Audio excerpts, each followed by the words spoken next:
The top 10 most beautiful places to visit in Munich, Germany. Let's take a look. Willkommen. My name is Sean Huggins and this is React with Hugs. Let's hop straight into today's reaction. All right, let's see.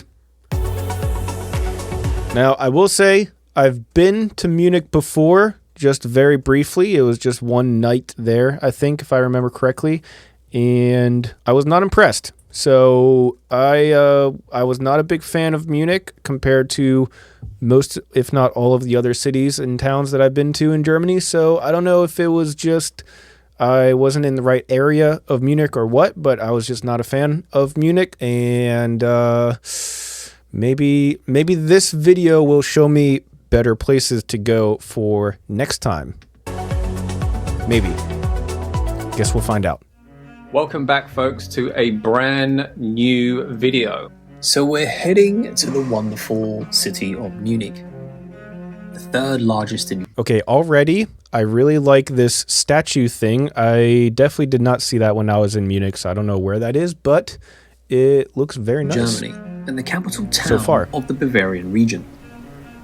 And like any other part of Europe, Munich too has its fair share of beautiful architecture, cultural sites, and it's a very tourist-friendly city. Oh boy. So let's take a look at 10 beautiful places to visit.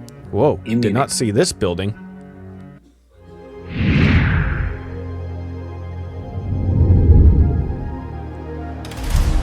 Here we go. Let's start with number 1, Marienplatz. Okay.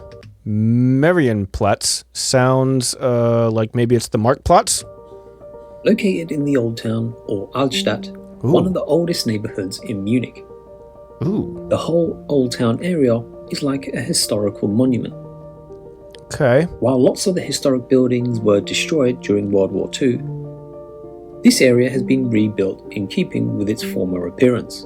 I mean, obviously, love the old cathedral type of buildings and the old historic castle type of buildings. Anything like that, I am totally down for. Marienplatz is the heart of Munich. Whoa. You can visit the city hall, Glockenspiel, that performs daily at 11 a.m. and at 12 noon. Yo, they have a jousting clock?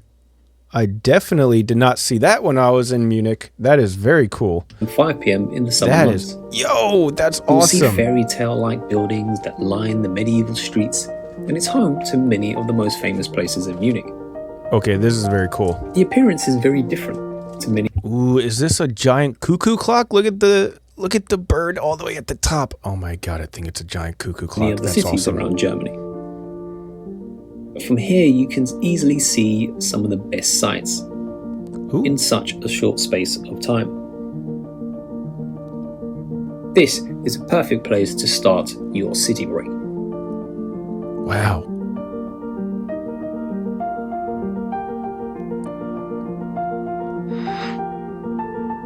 Okay, this is definitely a cool little area, and like I said, I was not in this area. I'll just say that.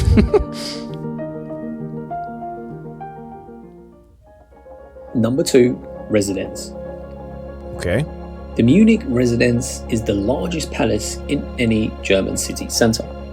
Oh, it's a palace. All right. I guess I could see that now because now that I see the front of it, it definitely looks like a palace. It looks very regal and fancy.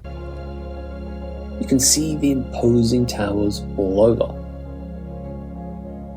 Looks like the Pantheon. Now, obviously, you should go on a tour. Yo!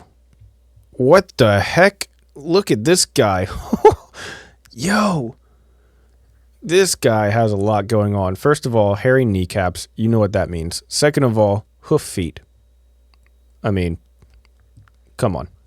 And look at that face. This guy is up to no good. Oh my gosh. And the highlights of this will include many apartments, ballrooms, and chapels, featuring different style ranges from Baroque to Rococo to even neoclassical. Wow. So it's a testament to the continuous expansion and rebuilding the palace has undergone. Wow, holy crap. Look at the details here. Oh my gosh. Dude, how old is this? How long do you think it took to make this? Holy crap. So much little details in this What even is this? A door? So many details in this door. During its more than 600-year history.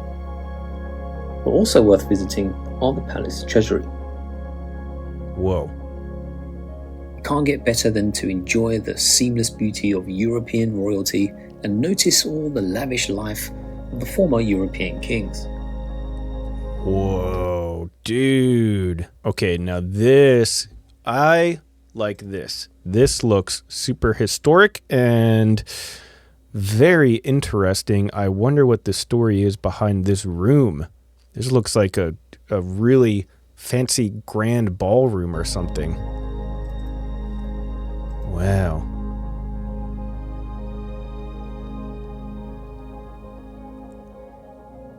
Wow, look at all the statues. Look at all these little dude, what the heck? All these statues. It's just like the Roman emperors or something. This says Caesar. Are these the Roman? What am I looking at? I don't know what I'm looking at, to be honest, but I like it. Number 3, English Garden. Oh. Now this is Finally, a place where I can speak my language. Munich's green lung. And with any city break, you need a bit of greenery. Okay. English Garden is one of the largest inner city parks in the world. Oh. So it's not only a popular recreation area in Munich, but it's ideally suited for any kind of sporting activity. So whoa, dude. They have a waterfall in the city. What? That's crazy. This is in the city? This is not the Munich that I went to. If you are visiting on a city break, what? eating all the food, this is all beautiful. the desserts, it's a great way to go jogging. What? Look how huge it is. Dude, there's no buildings as far as you can see. What the heck? This is blowing my mind. How is this giant park so huge and also still in the city? In the morning, or even cycling. A special highlight looks is so nice. the standing wave at the Eisbach. Surfing in the city? What? So it's not only for people who surf themselves, but you can also watch. And horses? Surfing and horses in the city? What the heck is happening?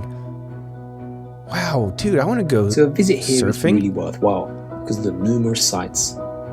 The Chinese Tower, the Japanese Tea House, and throughout the year there are numerous events in the English Garden. Wow. Look how big it is.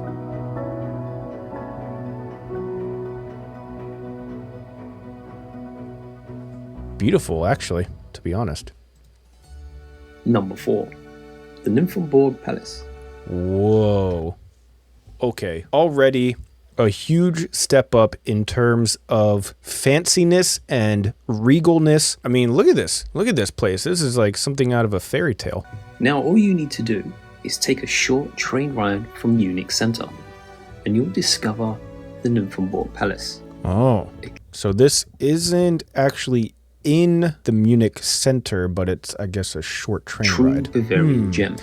Do you still consider this in Munich then, if you have to take a train ride outside of the city? I think I would still consider it Munich. I think as long as it's like within, I'd say 30 minutes from the center of the city. I think that's close enough, if you ask me. So once inside, it's like traveling back in time to an age of Wow, the look at that. Bavarian monarchy. The extensive park with its pavilions, the promenades along the palace canals, enormous fountains, Wow. magnificent flower gardens, and of course, Whoa. the impressive palace buildings itself. So in addition Oh my gosh. Baby ducks. Are those ducks? Oh my god, look at them. They're so fat. to the rooms inside the castle, you can visit several museums housed in the palace itself, including the Museum of Man and Nature, and of course the Museum of Nymphenburg Porcelain. Dang. So multiple museums within this one palace. Very interesting and impressive. So the Nymphenburg isn't just a tour, it's like going through a journey through Bavaria's royal heritage. And it costs roughly around 15 euros for a combination of everything, or it's just a little That's bit fair. cheaper if it's just the palace itself. Hi, doggy.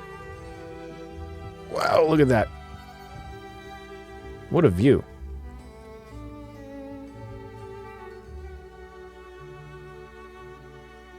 I want to take a little paddle boat out here.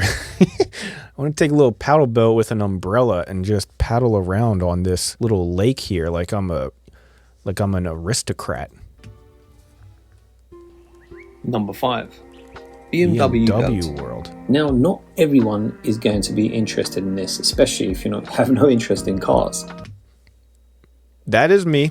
I do not have any interest in cars, but I am open-minded to learning about most things. So I'm assuming this is a museum on BMW cars. Even though I'm not interested in cars specifically, I still think that would be pretty interesting to me. But it's not to be confused with the BMW Museum, although it's on the same huge manufacturing complex near the Olympic Park. But this is a gigantic showroom, and here you can see every single vehicle that the company makes. What? Every single vehicle the company makes? Every one? Every model from every year? Dude, this thing must be massive. Holy Sit crap. inside it and learn what the future cars and motorcycles may look like. Wow. Okay. All right, just looking at this right here, I don't know much about this museum thing, but I gotta say, I think that would be pretty cool to go to. Like I said, I don't like cars. I don't really care about cars, but seeing all the different kinds of cars right next to each other and how they evolved and, like the different design techniques for over the years and all that kind of stuff, I think that's pretty cool to look at. I would go to this. Whereas the BMW Museum is more about the past models and its history. The Welt is all about right now. Oh. So after you do visit the museum, visit the Welt, and it's probably one of the most popular attractions of Munich. Wow. Both buildings are connected by a walking bridge. Okay, so you could do both in the same day probably. That's convenient. Definitely convenient. Oktoberfest. Should have known this was coming forgot to the list. mention this huge festival that takes place every year in Munich. And last year was the first post-COVID fest. And it returns once again from the 16th of September to October the 3rd.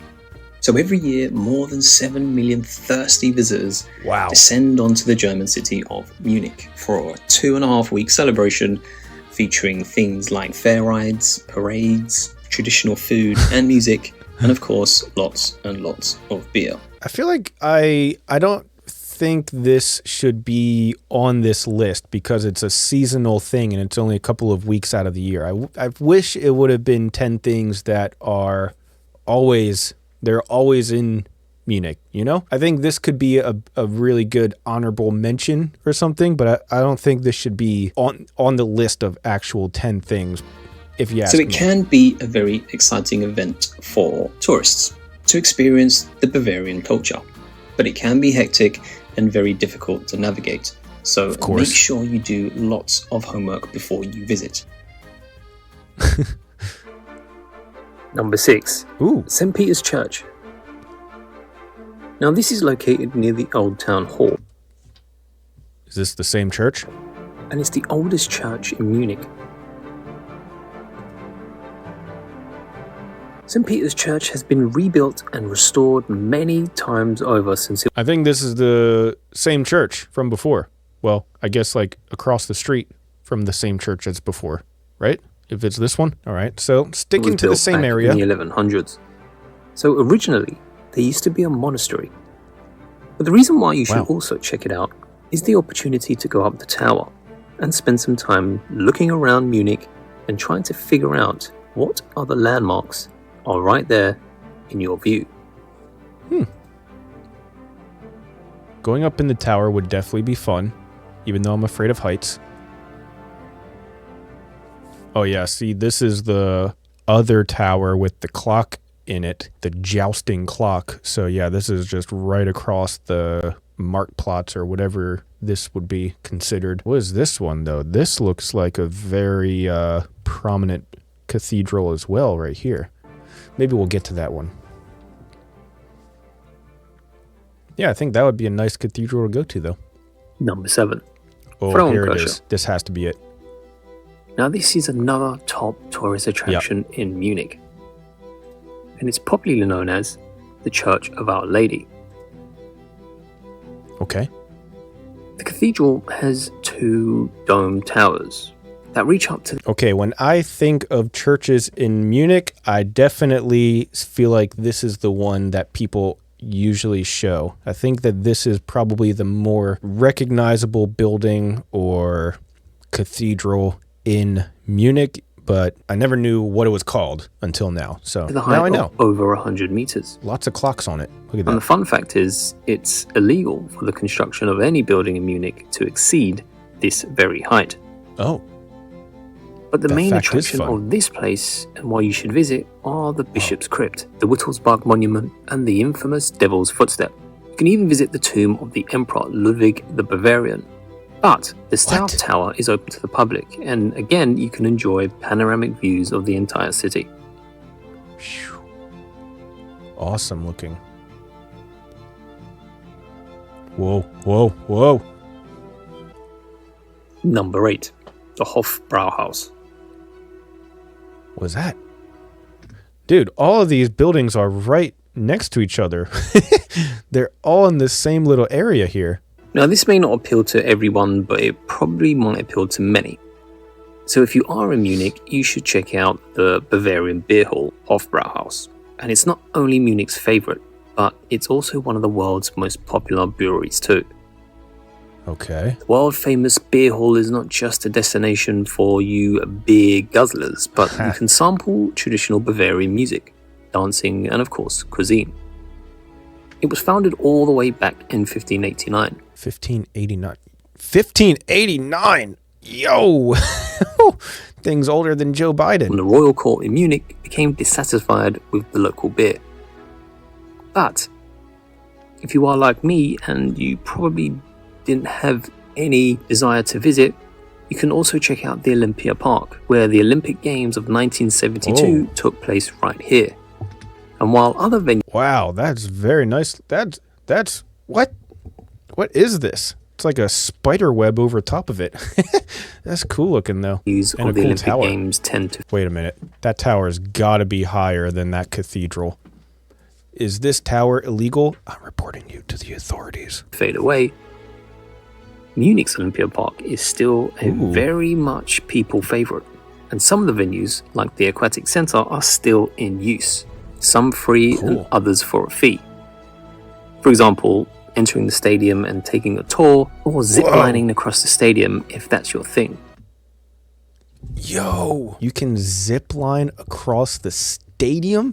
Wow, look at this. This looks like the Coliseum. This is awesome looking. And you can zip line across it? Dude, I would love to do that. That would be so cool. But either way, you can do either one of these attractions. Wow. Number 9. We come to some day trips. Must. Nuremberg? That's a different... That's a different place. Do day trips, and the first one is Nuremberg. Just 2 hours away, and you'll find yourself in the heart of a wonderful city. Picturesque landscapes, and you can wander through the centuries-old streets of the old town. Okay. You will find timber-framed houses that all line the cobbled paths. But there's also the Nuremberg Castle, which stands tall and is a testament to its rich past. Very nice. But remember, just not Munich. Nuremberg is famous for its Christmas market, and if you do visit during the holiday season, I'm pretty sure you're going to be amazed by the real sense of energy with the locals and the town. I do love a good Christmas market, that's for sure. Number 10. Neuschwanstein Castle. Another place that is not Munich. Interesting. All right. Now, for me, this is... I have been here as well, and I actually made a vlog on it. I'll leave it linked in the description if you want to check it out. But not a fan of the inside of the Neuschwanstein Castle either. But definitely huge fan of the outside, like this area here for this drone shot, and huge fan of the area around the castle and the towns around the castle. Just not a fan of actually paying quite a lot of money for going inside the castle and having next to nothing actually in the castle itself. But like I said, you can check the vlog out if you one of the are best interested. Day trips you could possibly go on. And within a scenic 2-hour journey on the train from Munich, you'll find yourself at the foot of a fairy tale castle. It's perched majestically amidst the Bavarian Alps. But once inside, you'll feel like you've been transported into a different world. Look at that. Amazing. But if you're also feeling adventurous, you can take a hike through the surrounding trails for an up-and-close encounter with the Bavarian countryside. Incredible. One not to be missed and really worth the 2-hour journey, trust me. Wow. Amazing. That's it from me. Thanks for supporting the channel, and I will see you all on the next one. Thanks. All right, so that was pretty cool. The last 2 day trip ideas were good day trip ideas, but I don't know. I don't know. I guess maybe the guy was just trying to fill out the top 10 list, so he just kind of threw a couple in there at the end. And also, I don't know how I feel about the Oktoberfest being on this list because it's such a seasonal thing. Obviously, I've done the Oktoberfest thing before, not in Munich. I think I was in Stuttgart when I went to a big fest with Oktoberfest, and it's fun, but very seasonal, so I wouldn't really classify that as like an attraction for a whole city like this, but still a very cool list. I don't know where I was in Munich. I wish that I knew the name of the area that I was in, staying in Munich, but the area that I was not nearly as good as what was in this video. I'll tell you that much. So yeah, I think I need to go back to Munich and maybe give it another chance, because I think I didn't get a good fair shot at it, I guess. But as always, I got to ask you guys, the experts, what you guys think. What are the best places? What are the best areas? What are the best museums or other attractions in all of Munich? Let me know your thoughts. I'm curious what you guys have to say, so leave your mustard down in the comments section below. And when you're done there, check out madewithhugs.com for merch and more content. But that's all the time that I have for today. Thank you guys so much for being here, and as always, I'll see you guys tomorrow. Peace.